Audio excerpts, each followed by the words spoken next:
जय श्री कृष्ण, जय श्री राम, जय श्रीमन नारायण। तो श्री राम जी की कथा हमने अपने पिछले वीडियो में सुनी। तो श्री राम जी जिस वंश से आए थे उस वंश का नाम तो श्री सूर्य वंश था। लेकिन महाभारत के कौरव पांडव और स्वयं भगवान श्री कृष्ण सब एक ही वंश के थे और उस वंश का नाम था श्री चंद्रवंश। तो चंद्रवंश की यदि दिव्य शुरुआत की चर्चा हम करें तो श्रीमद्भागवत महापुराण के 9वें स्कंद में चंद्र के वंश का बड़ा अद्भुत वर्णन किया गया है। तो उसी वंशावली को आज हम अपनी वीडियो के माध्यम से आप सबके समक्ष लाएंगे।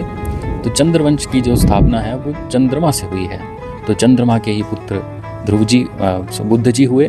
बुद्ध जी से आगे पुरुरवा, पुरुरवा से आयु, आयु से नहुष और नहुष से महान प्रतापी राजा ययाति।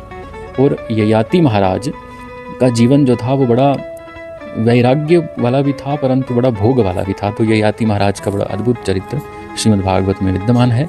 उन्हीं की आगे 2 धाराएं हुई। ययाति महाराज से 2 धाराएं उत्पन्न हुई और पहली धारा में यदुवंश और दूसरी धारा में पुरुवंश। और यदुवंश हम सब जानते हैं, यदुवंश से श्री कृष्ण का प्रादुर्भाव हुआ।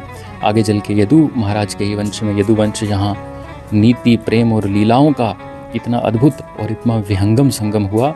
और इसी वंश में वृष्णिकुल, जिसमें वसुदेव देव की, और अंत में भगवान कृष्ण ने योगेश्वर कृष्ण के रूप में अवतार लिया। तो योगेश्वर श्री कृष्ण जिन्होंने केवल धर्म ही नहीं, नियम ही नहीं, करुणा और बुद्धि का संतुलन किस प्रकार बनाया जाए ये भी हम सबको सिखाया। और पुरु वंश में कौरव और पांडवों की उत्पत्ति हुई। पुरु से हमारे महाराज दुष्यंत जी, जिनके पुत्र भरत जी का वर्णन हम अपनी पिछली वीडियो में कर रहे थे, जिनसे इस भारतवर्ष का नाम भारत पड़ा। तो वो भरत जी महाराज थे। भरत जी से आगे चल के हस्तिनापुर का प्रादुर्भाव हुआ, जहाँ राजा शांतनु, भीष्म पितामह, विचित्रवीर्य, धृतराष्ट्र और फिर पांडु। और यहीं से कौरव और पांडवों का महान वंश आगे चला, जिसमें आगे चल के महाभारत का बड़ा गंभीर युद्ध हुआ। और महाभारत युद्ध की भी यदि हम चर्चा करें तो महाभारत युद्ध अहंकार और धर्म के बीच का युद्ध था, लोभ और संयम का युद्ध था, अधर्म और सत्य का युद्ध था।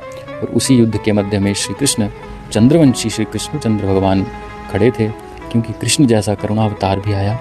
ये चंद्रवंश ऐसा था जिसमें कृष्ण जैसा करुणावतार आया और महाभारत जैसा महान संग्राम भी आया। इसलिए भागवत जी कहती हैं, वंश नहीं विचार ही मनुष्य को महान या पतित बनाते हैं। तो श्री राम जी ने मर्यादा सिखाई, श्री कृष्ण जी ने नीति सिखाई और चंद्रवंश ने इस संसार को जीवन का संतुलन सिखाया। तो बड़ी अद्भुत चर्चा श्रीमद् भागवत में ये विद्यमान